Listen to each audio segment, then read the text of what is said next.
Hi, I'm Teresa. I'm the author of Cupcakes and Couscous, available at Wordsworth Books. I'm a content creator, food blogger, and mom of two. I'm looking forward to showing you two of my favorite recipes today. So now we're going to be making a butternut streusel cake. It's in the Sweet Dreams chapter of the book, and it's one of my favorite bakes. Right, so we're going to start by making the crumble topping that's going to go on top of the cake. We've got some desiccated coconut. We're going to add to the bowl some self-raising flour, some brown sugar, and some ground cinnamon. And just mix those up together.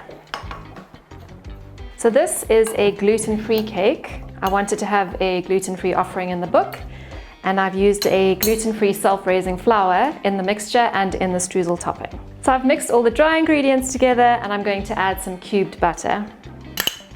And all you need to do is use your fingertips and rub this into the dry ingredients. Something you'll notice about this recipe is that I've also added butternut, which sounds very strange, but it adds moistness to the cake, and it's a nice way to get in an extra veggie at tea time.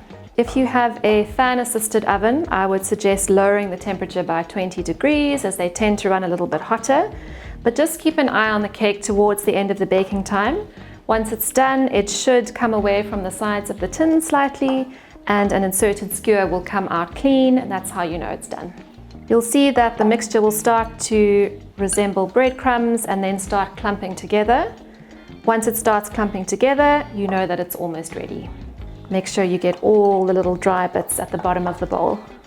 We're going to make the batter for our cake now, and we're going to start with some caster sugar and 2 eggs. You want to whisk that together for about 3 minutes. You'll see it'll get very pale and thick and fluffy.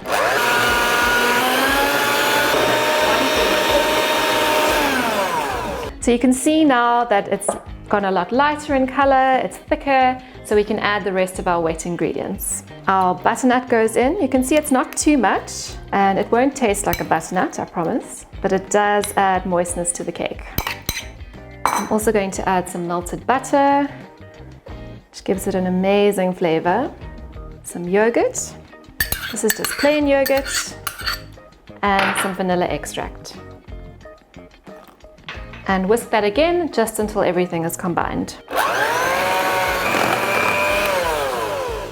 There we go. Our wet ingredients are all mixed. It's time to sift in the dry ingredients. And I'm using the gluten-free self-raising flour again. I've also added a bit of spice to the mixture, so there's ground cinnamon and nutmeg and a little bit of fine salt. And just sift that into the mixture. There are so many foodies and chefs and content creators out there who I really admire, many of whom I've met over the years, and I would be happy to collaborate with any of them. We really have such amazing talent in this country and some wonderful foodies to turn to for inspiration. So once you've sifted the dry ingredients in, you can just fold them in by hand, and now this batter is ready to go into the cake tin. So I'm using a 20 centimeter cake tin. I've lined the base with baking paper, and I've sprayed baking spray all over the tin. The last thing you want is your cake sticking to your tin when it comes out of the oven. And now you can scoop the batter into your tin. Don't waste any of this precious batter, and just gently smooth it into an even layer. Once your cake batter is in the tin, you can crumble the streusel topping on top. Just distribute it evenly over the top of the cake batter. The batter is quite thick, so it won't sink in, don't worry. We're going to get a lovely thick layer on top there. And that is ready for the oven. I'm going to pop this into the oven at 180 degrees for 50 to 60 minutes.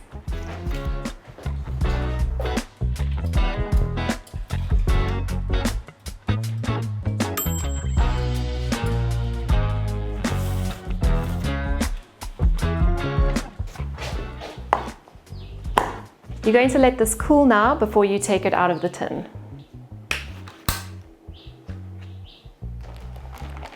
And there we go.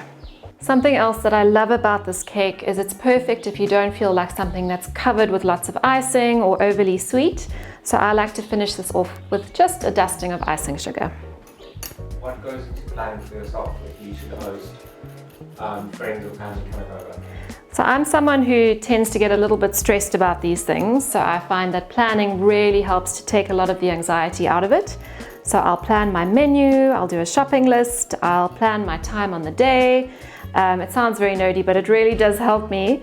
And I'll set up as much of the food beforehand as I can.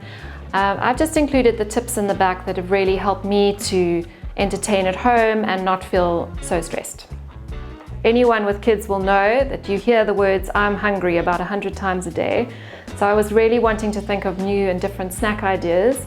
I have made yogurt pops for the kids in the past, so I just wanted to play on that and get some new ideas. So we added fresh berries, there's a chocolate banana version, there's also a granadilla cheesecake version, which is great if you feel like a bit of a treat. And our cake is all done, ready for tea time.